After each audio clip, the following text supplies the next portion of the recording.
De rí bacharde, Bridget Ranach an seo ochtóir chonacht. Bháilinn fáilte a chud rúh chuig seola an leabhar Gaile Díonam Carach. Is an Dr. Garo Denver uachtarán Oireachtas na Gaeilge fiche fiche a cheolas an leabhar go hefigiú. Bei focaláin ina dhé sin ó bhríon nach rochar a chur an leabhar in agar. Bháilinn buíochas a gá le Oireachtas na Gaeilge sa chula hácíocht a chur ar fáilhain agus an ócáid seo gharachta lein.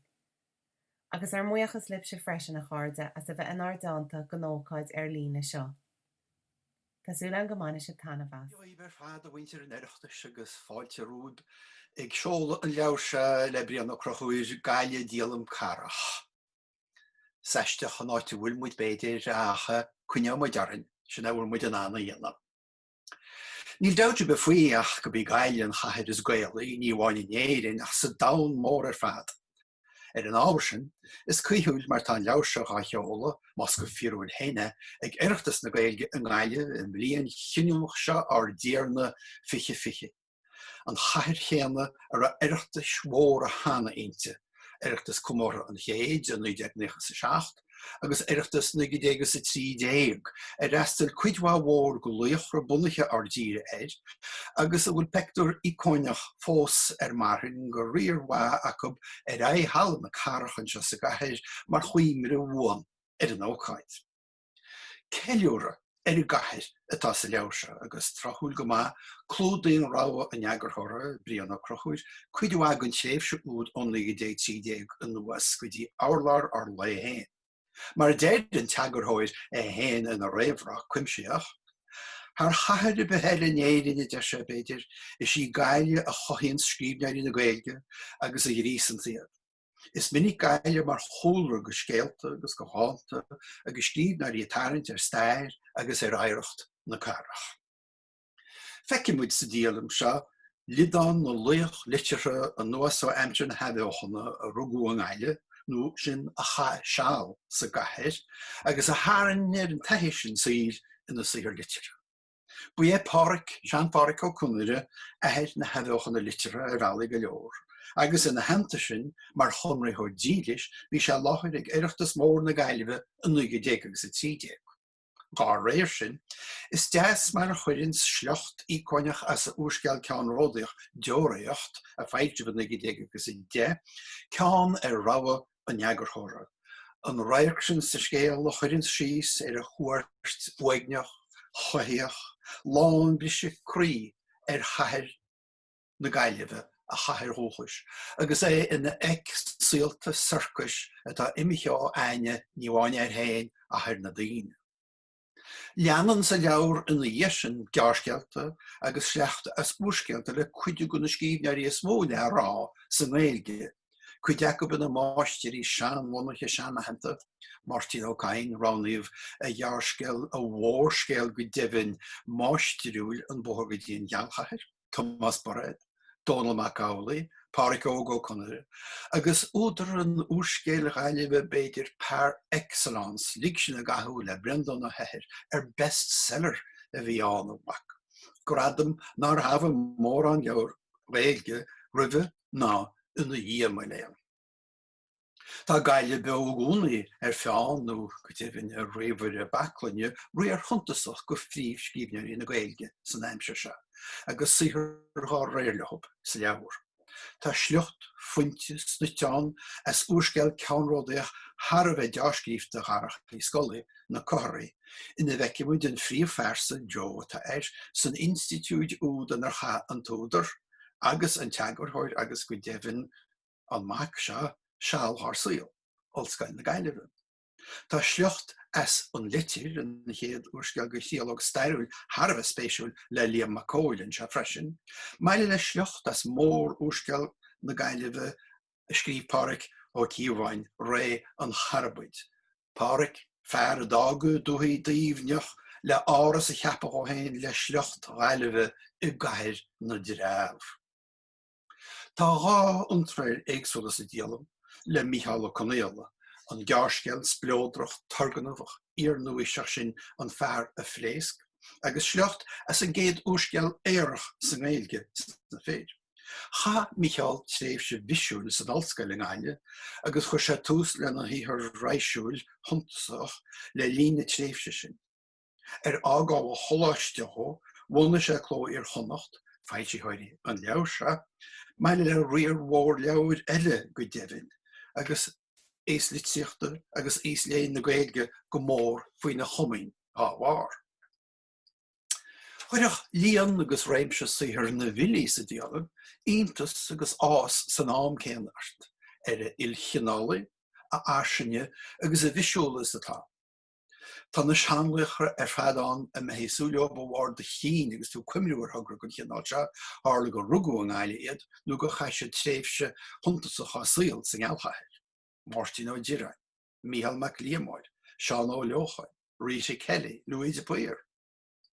Tá réir huntasach go éag se bhilta chunamara le fáil an freisin, Jackie McDonagh, Seosa Bó Gweden, Maida Holmes, Radio Tuchel, Anya Durkin, Pádraig Larry O'Fine, Joe Steve O'Neachtain. An tean duine go dtíobhann Joe a bhfuil idir frost agus ilíocht agus a dialam, agus Sean Curry a bhfuil písa bra splódrach agus a leabhar, sleocht ón ríáin bechla ina bhectar an luoch a scuile amach an focaide agus an wobbelín in neanacht ag rásta na Gaillimhe.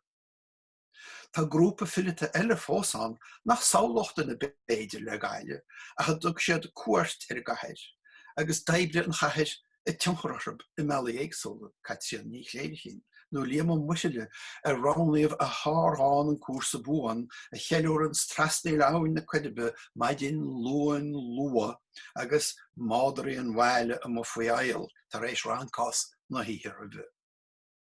Agus an scéal áirithe sin chu reic, cáhhacha saothar na macléin fillite a cha seála sirí le leabhar in léin, agus a gail le airtíl, agus i scíomh cabhartháin freisin. Sin atá le léamh mar hampla ar an dáin an nuas le Thomas McFadden agus a fille go súgach ar an rion mhóid, hála go bhfuil deire le ragarne na híthe nacht. Aire go deimhin ar bhhairtean á méalóid agus ar a cháimsúlta gahar na dreabhs nó sceil lig sin a gathú gan éon na go. Snám céanna, ní gá go ben molla ná ábhéil na mróisiúr turasaireachta ar fad atá le comóra. Mar is léir mar hampla ar Gaile ruarc na báistí gíomhirtúla in an elbhaníocha dhearbhaí ihe dhíomhire Gaillimhach, nó ó hán géir distóipach Gaile le gaí le doréine ní chinéide, bert ili elbh agus doréine go deimhin a chaseáil in na micléin san alscail sa gahir. Ní leabhar é se i léthe ochlúdach go clúdach ná i níchéile. Is leabhar le go le blaismíomdach dáin go tráréalta, nó le fágáil le taobh na leapan dún cúpla mír as a léamh ra bhfuil choláid. Agus rána an túdar agus an seán dám, gearsceal nó sleachtas uarsceal, de de chola agus de bhéine ag an nám. Tá leagan amachchan leabhar anúideach gon té ar mian leis blaise a áil go na scíbhnaí éagsúla agus chá nearcha ar a gahir. Tá instráidán go chuile iontrail agus ólas betheisnéiseach faoin na scíbhnaí, meile le sunraí faoi híthar an scríbhneoir sin fra chéile, agus an hananta sin cóhéic san tleachta in sa saothar áirithe atá i gceist. Tá ráha háiréiseach spreagúil agus anadéochtaíonta ag an díalamóir bliain ó crochóid, leis an láimh hiúráilte is dúal ó. Agus tá léargus gléineach tucaí sa leabhar ar an gaí ar hála agus ar achracha nó glúnta scíbhnaí caithear na dreabh ina saothar. Tá na bud agurtháireachta agus an deara agus an leagan amach dianta leis an náthleachta mé de sú leis ag lochlinn na súl níon ó tuairisc agus ag a bhuian a gló ar chonacht. Agus ceiliúra Gaile fiche mar chathir chultúr na hórpa imí le srantar nach steirime hús na bliana agus le cléasaíocht chlúineach an chóvid bhálacha a lean, a grúnas gur dugus neamhaine ná an duine, ar leide be maithe an leabharse mar chuomhne agus mar cheiliúra buan ar chathir na dreabh trídáin an nachcuil nach neacha le gaí, ach a chum agus a cheap scéal an duine agus scéal na carach an éintí. Agus mar a deidir túidir innéire a réimhrá léanta cóhéicsúil de se, céir deirtú le gaile de se is go náin ach baile beag lite se. Leis sin, tá sé go frihléid am uagart ghfuil an leabhar breanú se le breanna crochuir, a crocha a chuid seolta bucóideach a bacóideach a máthar lorgan, a máthar go leire agus a máth go dtíanamh hargaí áda atá sa síl mór sin i mó. Go dtéisib a luag slán. Ní a sléite einiche crín na caragacha amháin a hinter tírdreacht áta. Bíoch an áit sin a mufuoin dua nó a síomh irbach. Bín cultúr agus stair áta ina hangané de hirdreacht bi. Is cud de saike de zeitgeist caharach í cultúr, alteracht, stair agus litriocht na caharach sin. Tá átainna átha ann. Átainna nach féidir iad a haulú, gan mutas, gan seamachas faoi le a chuirt chun clíne. Beg Heathcliff de hir Vaughan, Yorkshire. Beg Franz Kafka de hir is Scáhanna Frag. Beg Bob Dylan sa Village. Beg O'Diran in Áran. Beg Joe Steve an Grey Dove. Tomás O'Cruthan an Mlascéad Mór. Seamus O'Greamas na Russa. Agus fungi sa Dangan. Agus nó, beg an Ghaeling agus a lorog ma Gaeltachta chahar na Gaillimhe. Nadidir an féidir shráideanna na Gaillimhe a hiúil inis. Gan Lúchás ó Brian, Léach Liam Vicol san uorscéal an litter a chuirt chun clíne. An féidir an acha bhór a haulú gan Pádraig Ó Conradh. Is onan an scéal le Liam Mac Liamór agus an Taibhearc. Martin O'Diran agus ifig an fuist shráid Eglinton. Pádraig de Brún I Garnóg na Hullscoile. Brendan O'Hehir sa teachtarna be King's Head. Agus Donal MacAulig sa Varric an Rin Mór.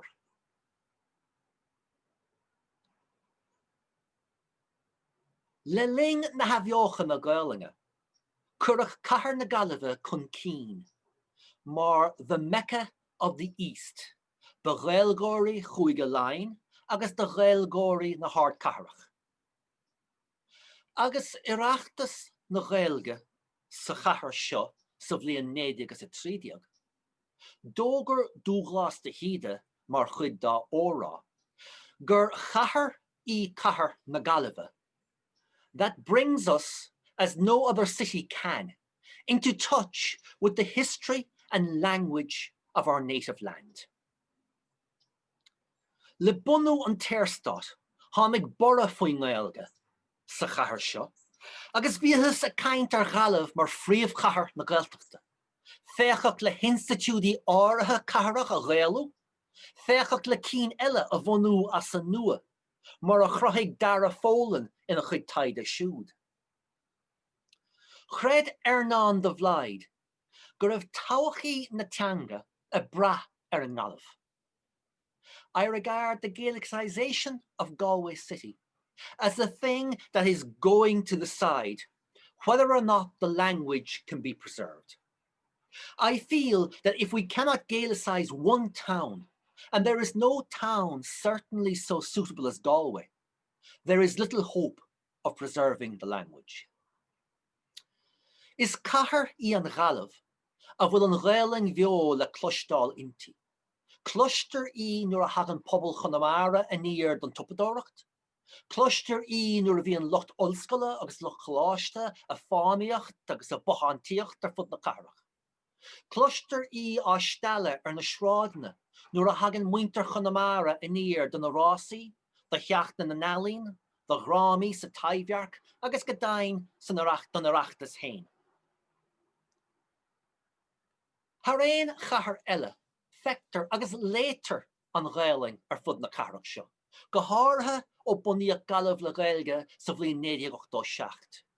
Ach I bhfad roimhe sin, Bus a chahar seo a fáilsíocht na nuachtán úd an stoc agus a raig. Bus a Galway Express a léocht nacht de héhar fáraí conra, agus dail sig muinter I Gormán go leor leabhar Gaeilge agus ábhar Ingailge. Is sé áras na Gael a rá Dominic, lár óna Gaeilge na Caharach, le breis agus 5 bliana fihid. Agus tá taimhheach na Gaillimhe a trabha léithí le nach mór 100 bliana nús. Is cumóra an dílam seo litríocht na Gaeilge, agus chahar na Gaillimhe a réin. Tátar á fáilsiú im léana, mar chud de cumóra Gaillimh fithe. Onas go méid an Gaeilge agus litríocht na Gaeilge I lár an énig litirthe agus cultúrtha. Tugann an dílam seo de frós agus de iliocht, spléacha, na slite éagsúla ina léiríon údar idir ili, uorscéalathe agus garscéalathe, príomh chahar an éarthar, príomh chahar na Gaeilge. Ó dhealamh I chunara san acha mhór, go dtí an fórse chéach, ón glabach go dtí an rinn mhór, agus ón gasláán nua go chnocht na Caharach, bóthar na trá, baile an bhritig, agus áitne nach iad. Tá súlagam go daithnóigh an dílam seo le léthirí, agus go spreag for iad leis na bunséithir a léamh, nó go dain a léamh as an nua. Mo bhuachas de ar an chlóir chonacht, de bhíhala chaníle, de lochlan ó túrisc, de dhéirgin chaníle agus de bhridge branach, agus nó de cholet maceón. As an dua fad a chadar leis an leabhar seo.